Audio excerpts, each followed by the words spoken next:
Hoje nós temos um chá acadêmico dos melhores, eu diria, com uma palestra muito palpitante, um tema moderno, e que daqui a pouco nós vamos apreciar as considerações do nosso querido acadêmico da Academia Brasileira de Letras, que se faz presente hoje. Nós queremos também agradecer, como sempre, a parceria nossa com a Secretaria de Turismo, Esporte e Cultura e a Fundação de Cultura do Estado de Mato Grosso do Sul. Referente à parceria com a Confraria Sociartista, teremos hoje 2 integrantes da confraria, que estarão criando ao vivo seus trabalhos artísticos em artes visuais nesta noite. Adriana Teixeira e Fernando Anginoni. Referente à parceria com a UFMS, Universidade Federal de Mato Grosso do Sul, através do projeto Movimento Concerto da UFMS, com sua vertente Música Erudita e Suas Fronteiras, e aqui no palco é o músico João Vital Araújo, violonista, professor de música com mais de 20 anos de experiência, graduado pela UFMS, mestre em Teoria e Análise Musical pela Universidade de São Paulo.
teremos a presença do imortal da ABL, Edgar Teles Ribeiro. Ele que é uma personalidade multifacetada da cultura brasileira, com trajetória que transita entre a literatura, o cinema e a diplomacia. Radicado no Rio de Janeiro, ocupa a cadeira número 27 da Academia Brasileira de Letras. E nós vamos chamar agora ao palco, com nossos aplausos, o nosso convidado Edgar Teles, com nossos aplausos, juntamente com o presidente da Academia, Henrique de Medeiros. Temos hoje um cidadão do mundo, né? Que Edgar Teles Ribeiro é uma pessoa que tem muito a nos oferecer em termos assim de cultura internacional, né? Nessa questão desse tema tão interessante com relação à diplomacia cultural. E queria começar, naturalmente, agradecendo a gentileza da Academia Sul-Mato-Grossense de Letras pelo honroso convite de visitar esse belo estado de nossa federação e aqui fazer essa palestra. Durante 48 anos de minha vida, eu fui funcionário do Ministério das Relações Exteriores, na qualidade de diplomata, tendo chegado em 2002 ao cargo de embaixador. Paralelamente, ao longo desse tempo de carreira, eu também desenvolvi uma carreira de escritor, um pouco na calada da noite, né, como se diz. E tenho 14 livros publicados no Brasil, sendo que alguns saíram no exterior. Essa carreira, por um feliz concurso de circunstâncias, porque na vida a gente precisa, às vezes, ter assim, um conjunto de circunstâncias e um pouco de sorte, me levou a ser eleito, meses atrás, para a Academia Brasileira de Letras. O som está bem?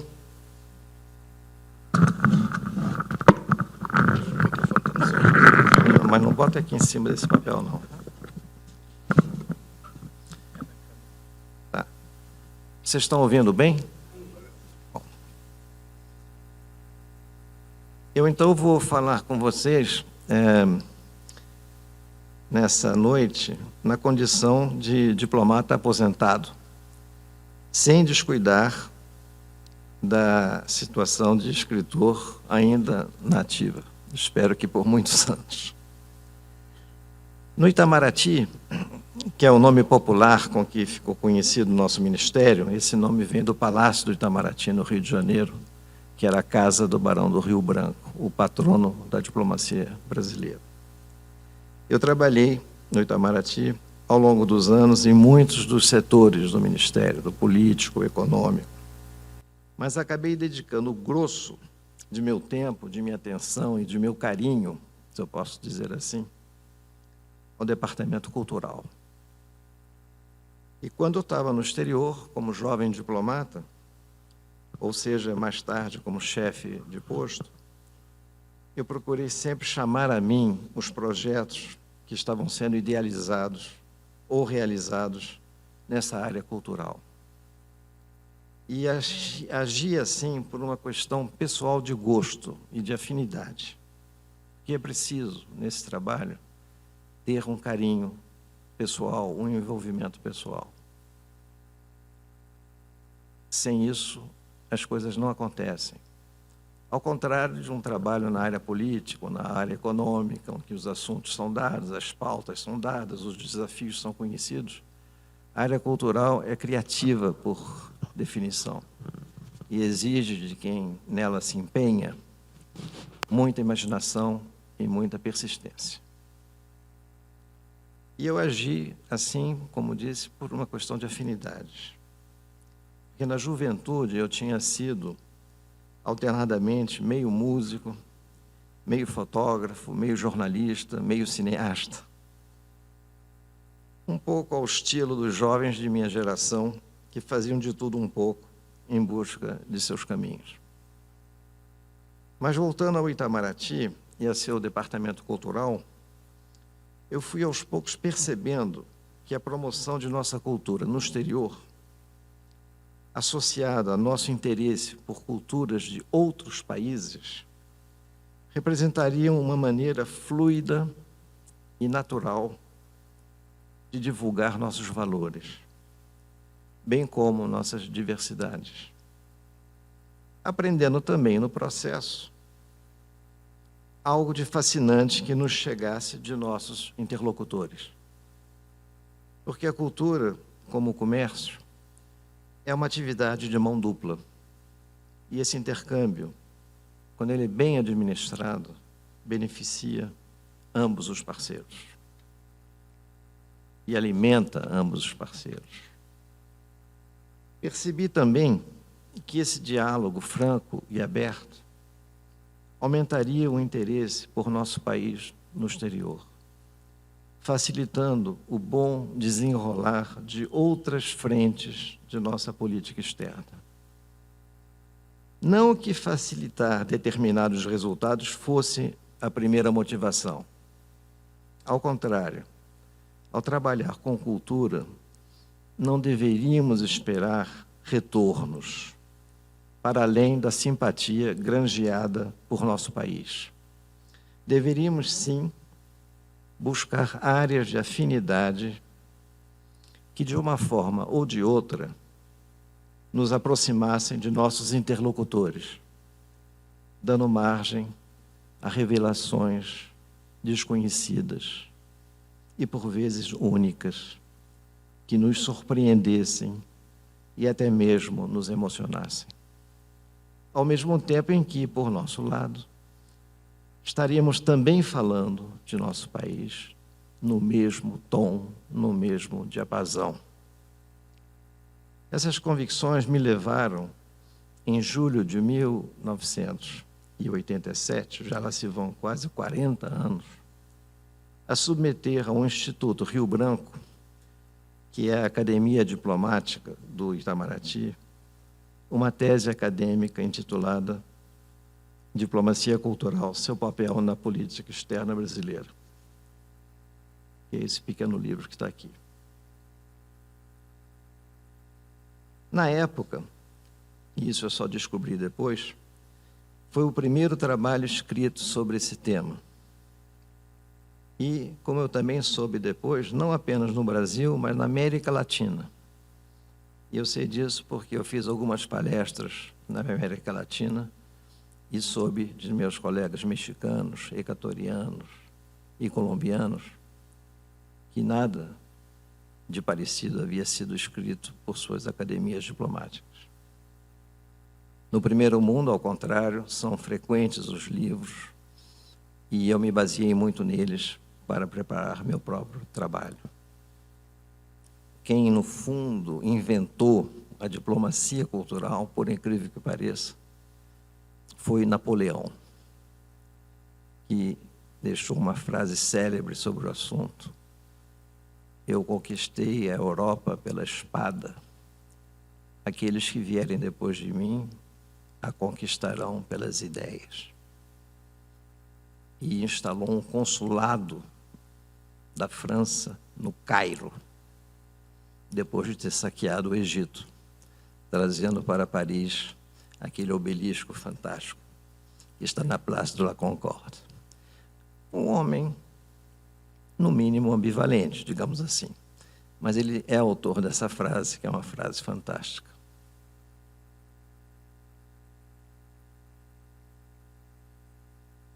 Quando eu escrevi essa tese, o mundo, 4 décadas atrás, era bem diferente. Mas os seus desafios não eram menos preocupantes do que os de hoje, com os quais nós nos deparamos. Basta lembrar que o Muro de Berlim nem havia caído e que lideranças no Ocidente e Oriente protagonizavam uma corrida armamentista que bem poderia transformar a então chamada Guerra Fria em algo mais grave, que nos levasse a uma terceira guerra mundial, que seria provavelmente a última, tal a capacidade destrutiva de cada lado. Um mundo bem diferente também, porque a revolução nas comunicações, que seria mais adiante proporcionada pela internet, não era parte de nossas realidades, como muitos de vocês aqui presentes recordam. Porque naquela época, laptops, computadores, iPhones, só frequentavam a literatura de ficção científica. O mundo se comunicava por telefone, por telex, por cartas, ou pessoalmente por meio de emissários. E a esses emissários se dava o nome de diplomatas. Veio então, em meados dos anos 80, a perestroika, levada adiante pelo grande líder soviético Mikhail Gorbachev, que progressivamente abriu o regime da então União Soviética para uma série de mudanças que resultariam no fim do regime comunista, pelo menos na Europa, de vez que com a queda física do Muro de Berlim, todos os países do leste europeu se democratizaram uns depois dos outros, e assim se mantém até hoje, deixando à antiga União Soviética o desafio de transitar de um regime totalitário para outro supostamente mais aberto a formas ocidentalizantes e híbridas de socialismo.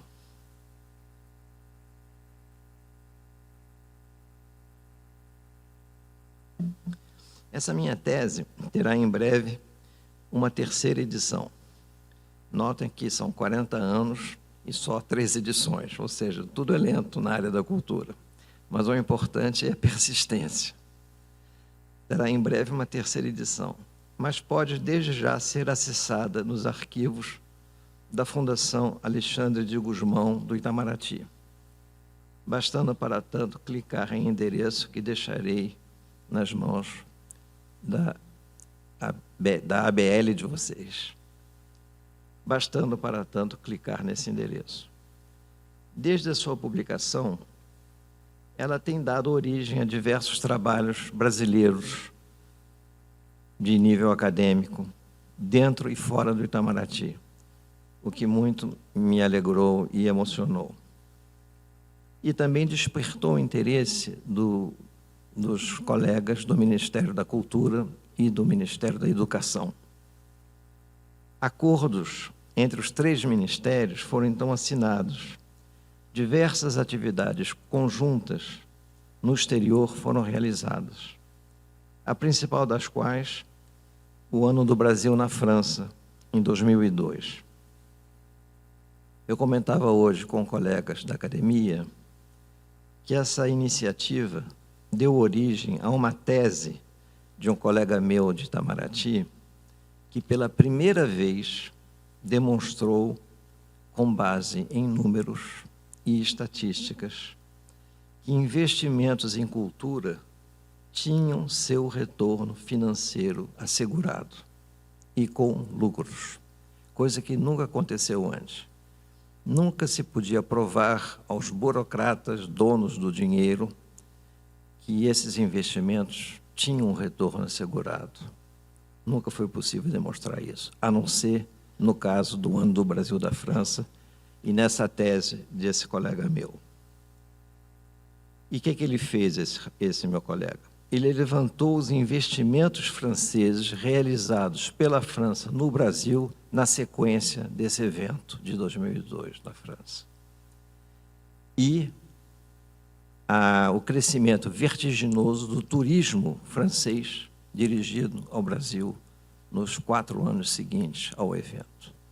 O dinheiro que entrou no Brasil, em função desses dois cenários, digamos assim, investimentos e turismo, deu para pagar 4 vezes o Ano do Brasil na França. E pela primeira vez ficou demonstrado que cultura, sim, pode render dinheiro e pode ter retorno, se for bem programado. Isso dito, eu gostaria de delimitar um pouco o foco de nossa palestra, respondendo a seguinte pergunta: em que consistiria o universo da diplomacia cultural em uma visão mais sistemática? Do que estamos falando aqui quando colocamos a cultura brasileira no primeiro plano da defesa de nossos interesses em um cenário internacional? Eis a maneira com que eu sistematizei esse universo do ponto de vista prático. Ele seria constituído por um intercâmbio de pessoas, artistas, críticos, professores, etc. Pela promoção da arte, no caso brasileira, e seus artistas. Pelo ensino da língua portuguesa como veículo de promoção de valores, onde houvesse interesse. E onde não houvesse, caberia ao Itamaraty sugerir esse interesse. Distribuição de material de divulgação por regiões para tornar esse trabalho mais econômico. Apoio a projetos de cooperação intelectual em terceiros países onde eles já existissem espontaneamente, por iniciativa, seja de nossos compatriotas radicados no exterior, seja pelos nacionais desses países. Caberia ao Itamaraty explorar esse filão já existente. Apoio a projetos de cooperação técnica e integração e mutualidade nas programações, ou seja, o Brasil ajudaria os países que fossem alvo de nossos projetos. Nós ajudaríamos localmente os projetos que eles desejassem fazer em nosso país, fechando, assim, o círculo da mutualidade. Seriam esses pontos, com pequenas variações, os parâmetros mais amplos da diplomacia cultural. Isso é o nosso cardápio, digamos assim. É o que a gente pode fazer nesse universo e é o que os países do primeiro mundo fazem, com pequenas variações. E foi mais ou menos assim que os países com tradição dessa matéria, no caso, a França, em primeiro lugar, seguindo a frase de Napoleão, a Grã-Bretanha, a Alemanha no pós-guerra, o Japão no pós-guerra, trabalhavam e até hoje trabalham com constância, sem se preocupar com o famoso tema do dinheiro jogado a fundos perdidos, nunca olhando para isso, sabendo que o retorno vem, como ficou demonstrado no nosso caso. Mas quais seriam, então, os vínculos entre a diplomacia cultural e os principais temas de que se ocupam as políticas externas das nações? Que temas são esses? Vamos, então, tentar vincular diplomacia cultural aos 4 seguintes universos temáticos: diplomacia cultural e paz, diplomacia cultural e políticas bilaterais, diplomacia cultural e práticas comerciais e, por fim, diplomacia cultural e cooperação técnica. Existem outras comparações, mas essas são as principais. No primeiro caso, é possível afirmar e é possível entender com facilidade que diplomacia e paz são temas ricos em afinidades dentro e fora do domínio da diplomacia. Pois se um dos objetivos mais proclamados quando se fala na defesa e preservação da paz é a compreensão mútua entre os povos, que outros mecanismos existiriam para agilizar essa compreensão, além de um eficaz e constante trabalho de difusão cultural?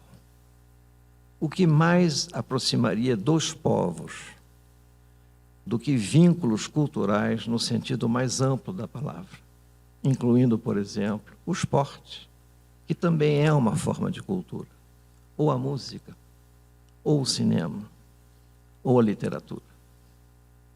O caminho da paz não passaria justamente pelas grandes vias de conhecimento mútuo, trilhadas pelos homens e mulheres, independentemente das fronteiras que os separassem?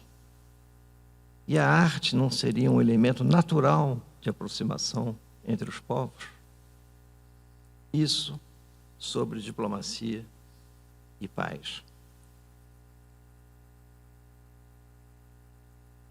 Para melhor entendermos o segundo cenário, aquele que aproxima a diplomacia cultural das políticas bilaterais de um determinado país interagindo com outro, conviria, antes de mais nada, citar a conhecida frase de Dean Rusk, secretário de Estado do presidente John Kennedy.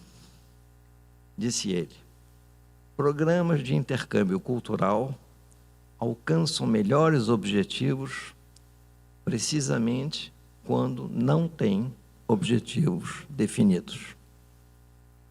Em outras palavras, quanto menos visíveis as eventuais intenções do país A em promover seus eventos culturais no país B, mais eficazes serão os gestos de boa vontade que possam estar associados a essas eventuais programações.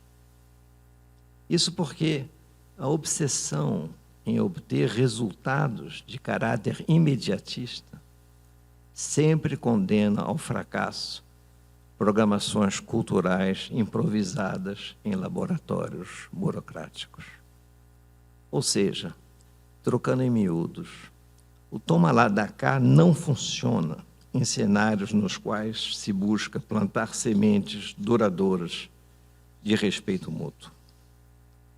Mas e as programações bem-sucedidas de difusão cultural em um plano bilateral? Elas funcionam? E como? Pelas seguintes razões. Se o bem cultural, o filme exibido, o livro lido, o balé apreciado, a bolsa de estudos usufruída, a assistência técnica recebida, é por definição visível, palpável, audível ou perceptível de diversas maneiras, as consequências de sua utilização permanecem basicamente subjetivas e invisíveis. Mas que elas existem, não restam dúvidas. Elas geram bem-estar, elas nos aproximam do país doador. Basta lembrar que não é por outra razão que os países do primeiro mundo, que nela investem somas consideráveis de seus orçamentos, o fazem como parte de suas rotinas, sem a menor sombra de hesitação.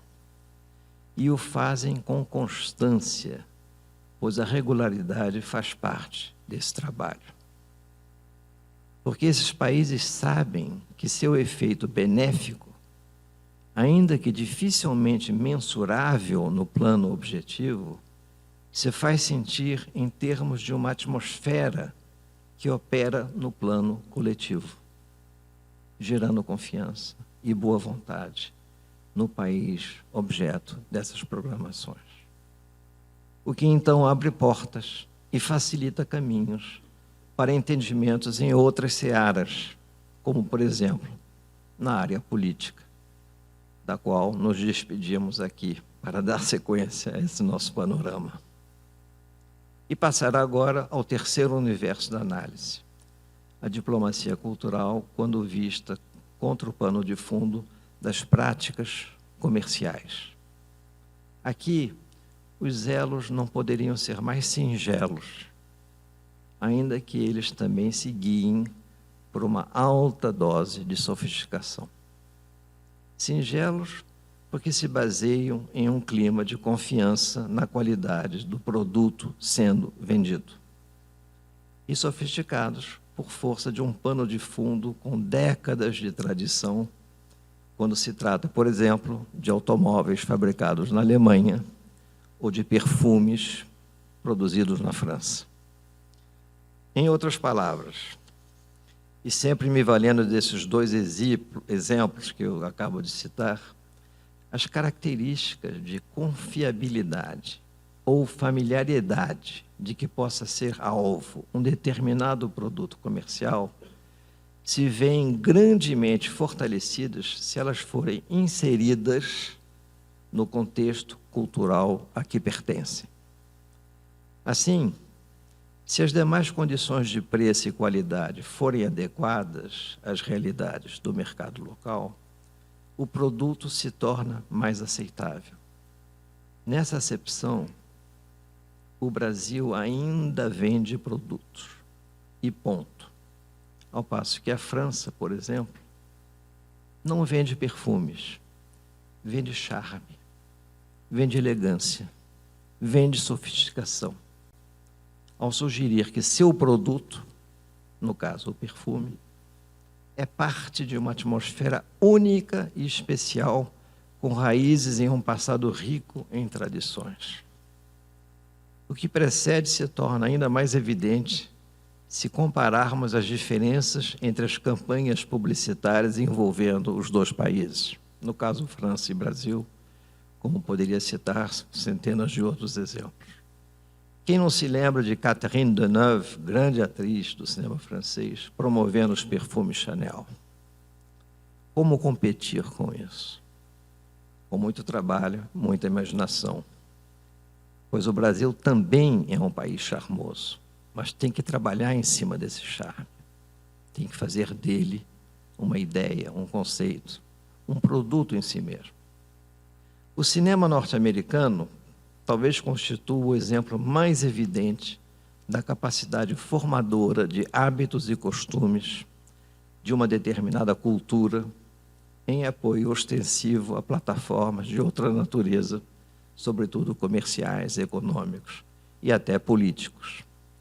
E não foram poucos os estudos dedicados a ilustrar as correlações entre o rolo compressor dos filmes produzidos por Hollywood e as modas consumistas literalmente impostas aos países que aderiram avidamente a esses hábitos, essas modas ou tendências, do blue jeans à Coca-Cola, dos chicletes ao rock and roll. Em maior ou menor escala, portanto, a cultura serve para marcar ou reafirmar uma presença. Circunstância que, adequadamente trabalhada, pode ter consequências de todo tipo, inclusive, no caso aqui, comerciais.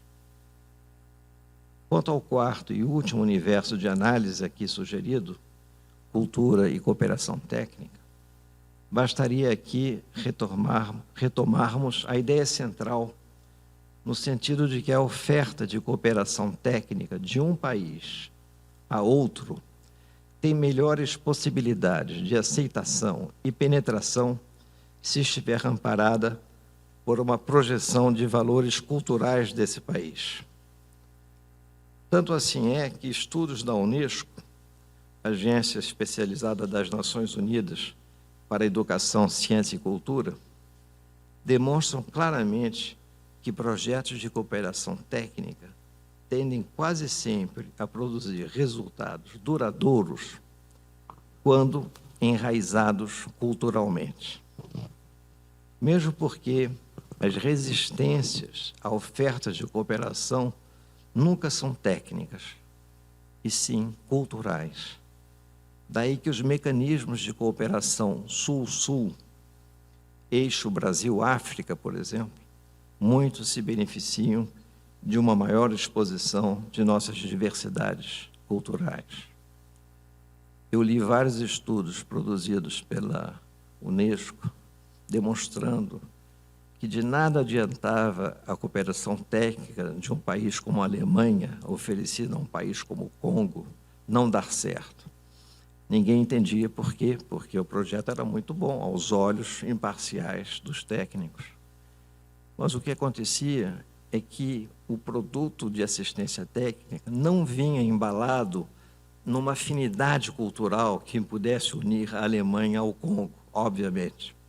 Enquanto que o Brasil, ao contrário, tem todo tipo de avenida aberta com os países africanos, dadas nossas próprias origens e nossa própria formação. De modo que os estudos demonstraram isso, que as resistências não são técnicas. Não há críticas voltadas contra os projetos. Elas são simplesmente culturais. Para concluir, então, eu diria que o intercâmbio cultural, na medida em que possibilita a transferência de um povo a outro de experiências, de ideias, de patrimônios valiosos, prolonga, enraiza, consolida e preserva uma atmosfera que favorece o entendimento. É disso que nós estamos falando. Esse processo de transferência, em geral, reforça sentimentos pacíficos pela própria ideia da universalidade do patrimônio cultural e artístico.